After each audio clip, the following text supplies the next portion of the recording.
You know how your loudest, most self-righteous roommate is always the one that never pays rent on time? That's red states in America. They shout about socialism and big government while cashing more government checks than anyone else. And the kicker? It's the blue states footing the bill. Here are some examples. For every dollar Mississippi pays in federal taxes, it gets about $2.50 back. West Virginia, Kentucky, Alabama, all deep red states, all taking far more money than they put in. Meanwhile, states like New York and New Jersey and California, they pay far more in than they ever see back. California alone sends tens of billions more dollars to the federal government than it ever gets returned. Think about that. The states constantly bragging about how people need to be self-reliant are the ones living off the federal tea. The actual self-reliant ones are the blue states, the economic engine of this country, paying more so red states can keep the lights on. You know, conservatives love to paint liberals as the ones who just want a handout.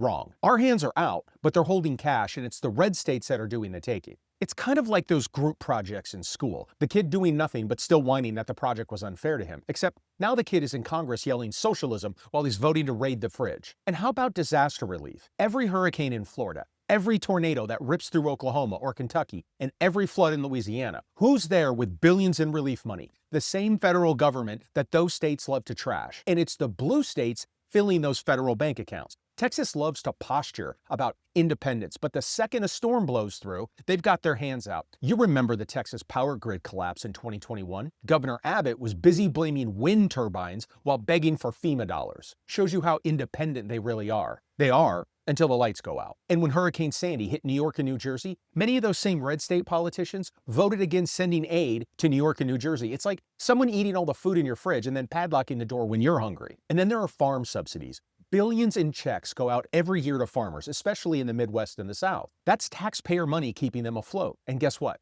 Those are overwhelmingly red states. The same politicians who demonize food stamps for poor families, but they're perfectly fine with welfare for tractor and soybeans. If it's feeding kids in blue cities, it's socialism. If it's bailing out corn in Iowa, it's patriotism. Now let's talk about welfare directly. The conservative talking point is always that blue states are full of lazy people living off handouts. The truth, something that they're allergic to, is the opposite. Like SNAP, the program that puts food on table for struggling families, it is used most heavily in deep red states. Mississippi has about 20% of the population on food stamps. Louisiana and West Virginia hover around 17% of the population. Alabama is at 15% of the population. Now compare that to New Jersey at 8%, Massachusetts at 9%, and California at 11%. And here's another layer. The majority of SNAP recipients aren't lazy people sitting at home. They're working families, they're employed, they just don't make enough to survive, and that's because of the low wages that are dominant in red states. The same politician who refuses to raise a minimum wage will then turn around and mock their own people for being on welfare. And Medicaid tells the same story. It's a lifeline disproportionately used in red states, but here's the hypocrisy. Many of those same red states refuse to expand Medicaid under the Affordable Care Act, which means their citizens suffer with worse healthcare outcomes, higher infant mortality, and lower life expectancy, but they are still some of the biggest recipients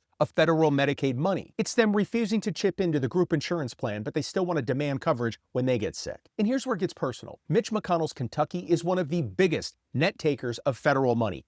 Billions flow in every single year, yet Mitch has built his entire career railing against big government spending. His state lives off the money he votes against. He's not the tough old watchdog of fiscal conservative. He's the guy stealing your Wi-Fi while lecturing you about freeloaders. And if you look at federal tax revenue by state, the story gets even clearer. High-income states like California and Massachusetts and New York are the ones generating the money. Red states with lower wages and weaker economies don't put nearly as much into the pot. They depend on the higher earners in the blue states to subsidize their roads and their schools and their hospitals. So let's call it what it is. The rugged, individualist cowboy image is a fraud. The cowboy isn't living off the land. He's living off New York tax dollars. He's not self-reliant. He's dependent on the very system he trashes. And that's not to say there aren't hardworking people in red states. Of course there are. But the political culture, it's built on acting tough while secretly cashing checks from the very people they claim to despise. They scream about hating socialism while living off of it. They can't say one thing, then do the exact opposite, and still expect people to take them seriously. They block aid when blue states are hurting, then demand it when their own towns flood or their farms go belly up. Then they rail against welfare while their citizens depend on it more than anyone else. And here's the kicker.